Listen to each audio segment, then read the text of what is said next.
It's a miserable morning here in northeastern Pennsylvania. It's the kind of day where, although the calendar says it's springtime, the weather says not so fast. It's 3 degrees, practically no wind, but it is wet, it's damp, it's uncomfortable. I'm fully geared up, got my gloves on, buff, you name it. And I'm still cold. Now this is just unpleasant. And it's unlike me to talk about the weather and complain about it because generally speaking I don't do that. So this is something new for me.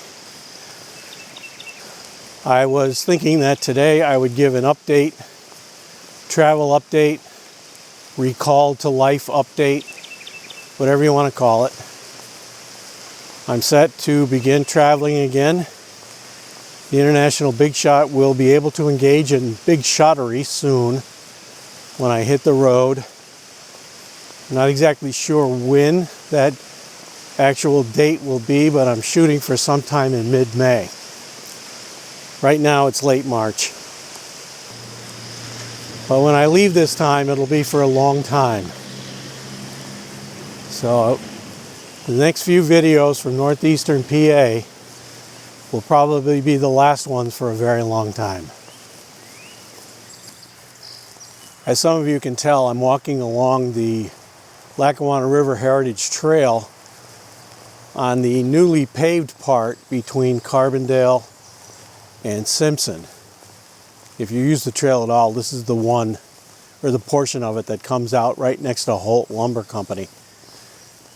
And I was going to go up into the Vandling area on the trail this morning and then cross over to the O&W trail, but it's already raining, so I think what I'm going to do is just go up to the Holt Lumber, turn around and head back to Carbondale on Belmont Street. Or maybe I'll go into Simpson, I don't know, but I'm going to cut the walk short.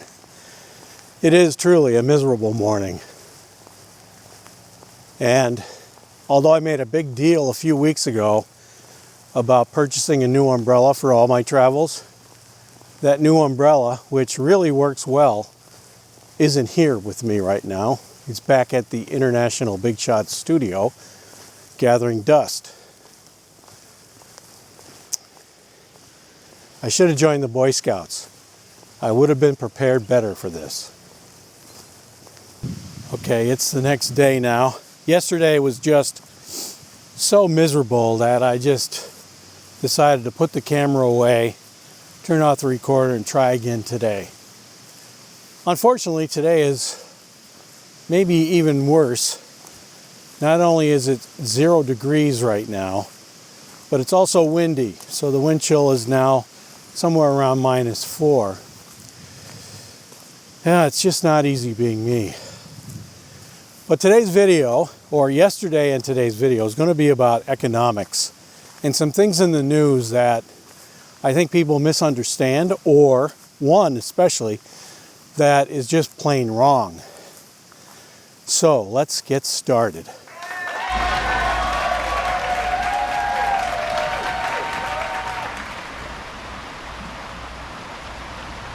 Thousands of people have written to me asking, Bill, why are gas prices going up?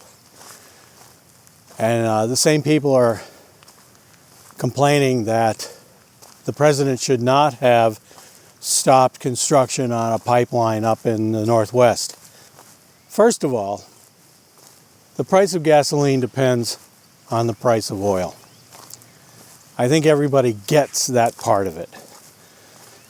So if we had more oil in the market, we'd have gas prices that were lower. However, a lot of people, when they complain about the shutting down of the pipeline, they say that since the U.S. is not producing as much oil, that we have to pay more for oil from somewhere else. That's just not true. The price of oil depends not on where the oil comes from, but on the amount of oil in the market. So if there's a shortage of oil doesn't matter where the shortage originates, then the price of oil rises. Thus, the price of gasoline rises. The only thing that additional oil in the market would do from the United States, if we had that pipeline operating, is it would be able to produce more oil, thus keeping the price of oil lower. Thus, again, the price of gasoline would be lower. But the fact that the oil is coming from the United States has nothing at all to do with the price of oil. It's the amount of oil in the market regardless of where it comes from.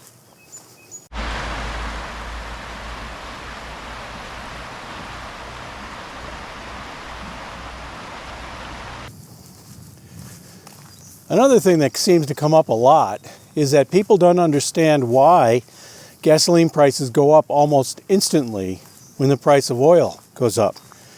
They complain that a gas station might have gasoline in the ground that they bought at a much lower price, and the next day they're charging more for that same gasoline that they paid a lot less for. But they're not taking into account replacement cost. For example, if I bought gasoline for, say, $3 a gallon, and the price that I have to pay for gasoline next week goes up to $4 a gallon, then all of that gas that I bought for $3 a gallon has to be sold at $4. Otherwise, how am I going to replace it and sell more? So it's not that anyone is price gouging. The gas stations are simply charging the amount of money they need to replace the gas that they put in the ground to sell to you. So it's replacement cost that causes the price of gas to go up seemingly overnight whenever there's a hike in oil prices. So those two things are items that most people don't consider. They either don't know about them or they don't think about them before they complain. This third one is one that people may not be aware of. And that is, a few weeks ago, there was a news report that Saudi Arabia was going to start selling oil to China for yuan. That's Chinese currency. That's like the Chinese dollar. You know, as soon as I heard that, I'm wondering, why are they reporting that? Because that can't possibly be true. You've all heard the term petrodollar, I'm sure. But the reason you've heard that term is because oil is bought and sold all over the world in terms of US dollars. Now, it could very well be sold for any currency that people decide, but it's right now sold as petrodollars, not petro yuan. So here's the reason why. Saudis would be absolutely out of their mind to sell oil for yuan, because that means they're going to have massive reserves of yuan. Now, why in the world would they want that? It's easy to see why countries want reserves of dollars. It's a reliable, strong currency. Yuan is maybe reliable, but it's certainly not a strong currency. And if the Saudis found that they had a pile of yuan laying around in a bank somewhere, that there'd be very few places that they could actually spend it. So the next time you hear that Saudi Arabia is thinking of selling oil to China for yuan, you can chalk that up to either fake news or stupid news. Why someone didn't call anybody out on that, I don't know. It isn't going to happen. Remain calm. In fact, when you heard it, you probably didn't even realize that if they actually did start doing that, it would be a big deal. But they're not going to start doing that. It's not a big deal. Hey folks, thanks for watching. A recent study by J.D. Power and Associates found that 98% of those who subscribe to this channel have all of their wildest dreams come true. Think about it. Be seeing you.